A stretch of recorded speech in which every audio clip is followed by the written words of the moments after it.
Break के बाद एक बार फिर से आप सभी दर्शकों का अन्नदाता कार्यक्रम में स्वागत है। बढ़ते हैं अपनी अगली प्रस्तुति की ओर।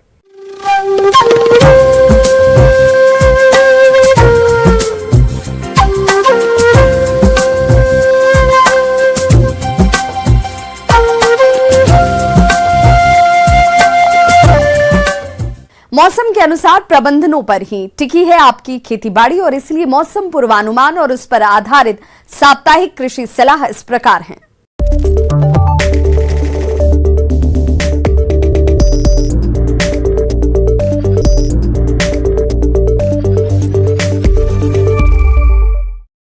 इंदिरा गांधी कृषि विश्वविद्यालय रायपुर एवं संचालनालय कृषि छत्तीसगढ़ रायपुर द्वारा भेजे गए मौसम पूर्वानुमान रिपोर्ट के आधार पर छत्तीसगढ़ के अधिकांश स्थानों में मध्यम से घने बादल छाए रहने के साथ हल्की वर्षा होने की संभावना है। ऐसे में इन क्षेत्रों के किसान भाइयों को सलाह दी जाती है कि धान की जिसमें कंसे निकलने की अवस्था चल रही हो वहां यूरिया की दूसरी मात्रा 40 किलोग्राम मात्रा प्रति हेक्टेयर की दर से छिड़काव करें, जिससे कंसे की स्थिति में सुधार आएगा। धान की 50 से 60 दिन की फसल में हाथ से निराई गुड़ाई का कार्य करें। जिन किसान भाइयों के खेतों में धान की फसल में कंसे निकल रहे हैं उन्हें सलाह दी जाती है कि यूरिया की तीसरी 40 किलोग्राम मात्रा प्रति हेक्टेयर की दर से छिड़काव करें, जिससे कंसे की स्थिति में सुधार आएगा। धान की फसल पर पीला तना छेदक कीट के वयस्क दिखाई देने पर फसल का निरीक्षण कर तना छेदक के अंड समूहों को एकत्र करके नष्ट कर देवें। साथ ही साथ डेड हर्ट को खींचकर निकाल देवें। तना छेदक की तितली 1 मोथ प्रति वर्ग मीटर में दिखाई देने पर फिप्रोनिल 5 SC की 1 लीटर मात्रा प्रति हेक्टेयर दर से छिड़काव करें। पत्ती मोड़क कीट 1 से 2 पत्ती प्रति पौधा होने पर फिप्रोनिल 5 SC की 800 मिलीलीटर मात्रा प्रति हेक्टेयर की दर से छिड़काव करें। धान की फसल में रोग के प्रारंभिक अवस्था में निचली पत्ती पर हल्के बैंगनी रंग के धब्बे पड़ते हैं, जो धीरे धीरे बढ़कर आंख या नाव के समान बीच में चौड़े एवं किनारों में सक्रिय हो जाते हैं। इन धब्बों के बीच का रंग हल्के भूरे रंग का होता है। इसके नियंत्रण के लिए टेबुकोनाजोल 750 मिलीलीटर प्रति हेक्टेयर 500 लीटर पानी में घोल बनाकर छिड़काव करें। धान की पत्ती के किनारों वाला ऊपरी भाग हल्का पीला सा हो जाता है और पूरी पत्ती मटमैले पीले रंग की होकर पत्रक तक सूख जाती है। रोग के लक्षण दिखाई देने पर यदि पानी उपलब्ध हो तो खेत से पानी निकालकर 3 से 4 दिन तक खुला रखें और 25 किलोग्राम पोटास प्रति हेक्टेयर की दर से छिड़काव करें।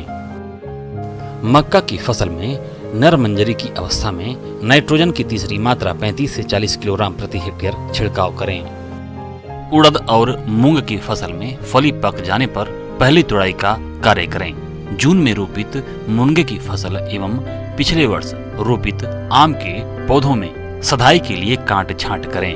पपीते में फल झड़ने की समस्या को रोकने के लिए 20 ppm की दर से नेप्थलीन एसिटिक एसिड का छिड़काव करें।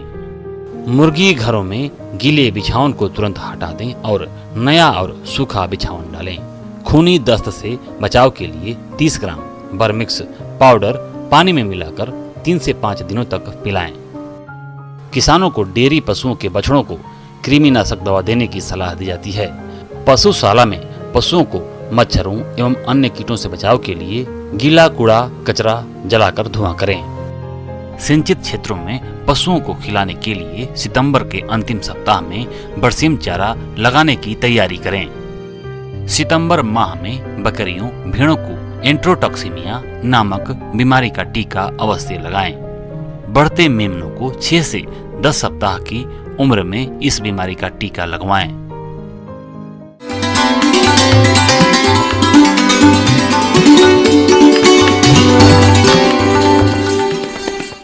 अन्नदाता हेल्पलाइन निःशुल्क फोन संपर्क सेवा के माध्यम से आपके द्वारा पूछे गए प्रश्नों में से 1 या 2 महत्वपूर्ण प्रश्न को हम अपने कार्यक्रम में शामिल करते हैं और इसी के तहत आज किसान का सवाल और उनका जवाब इस प्रकार से है।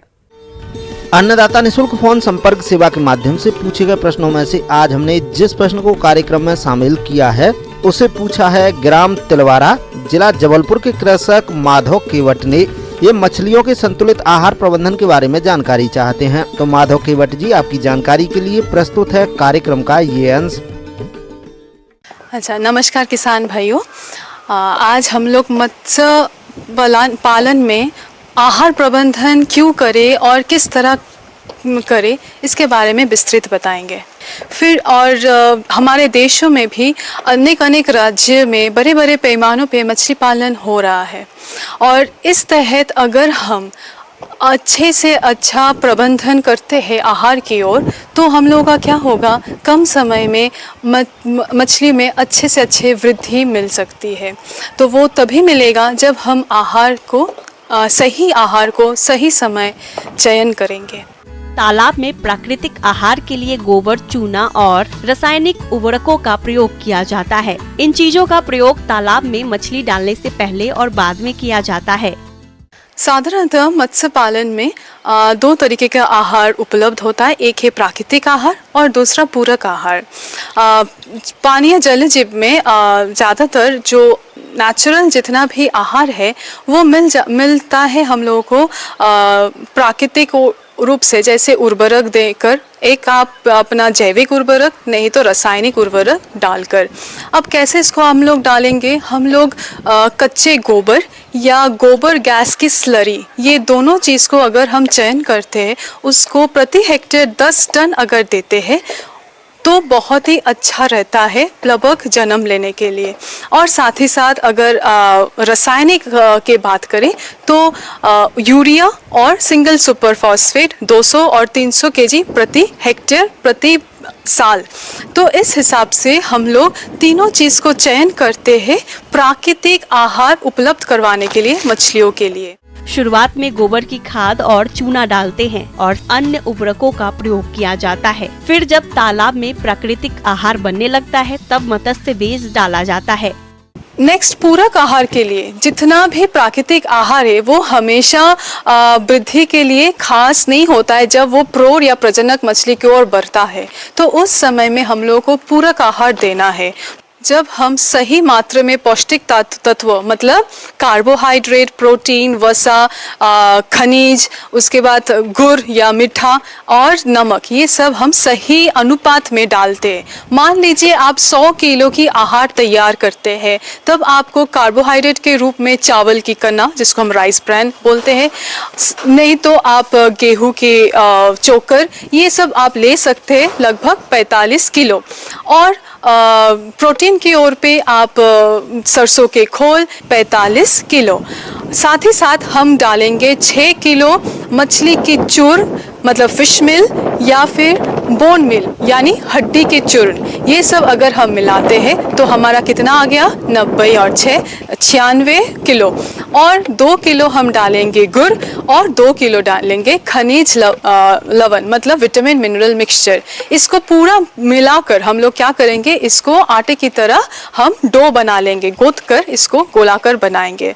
कभी कभी बहुत सारे किसानों क्या करते हैं, अगर आपके पास अंगुली का मछली है और वो मछली बड़ा बड़ा डेला से मछली ग्रहण नहीं कर पाता है वो आहार, तो हम लोग गुटिका जैसे सेवई आप लोग बनाते हैं तो उसको हैंड पेलेटाइजर बोलते हैं। तो वो हैंड पेलेटाइजर के सहारे हम लोग मछली को गुटिकाएं बनाकर छोटा छोटा पीस में काट कर उसको हम डाल देते हैं तालाबों में, सुखाकर तालाबों में डाल देते हैं।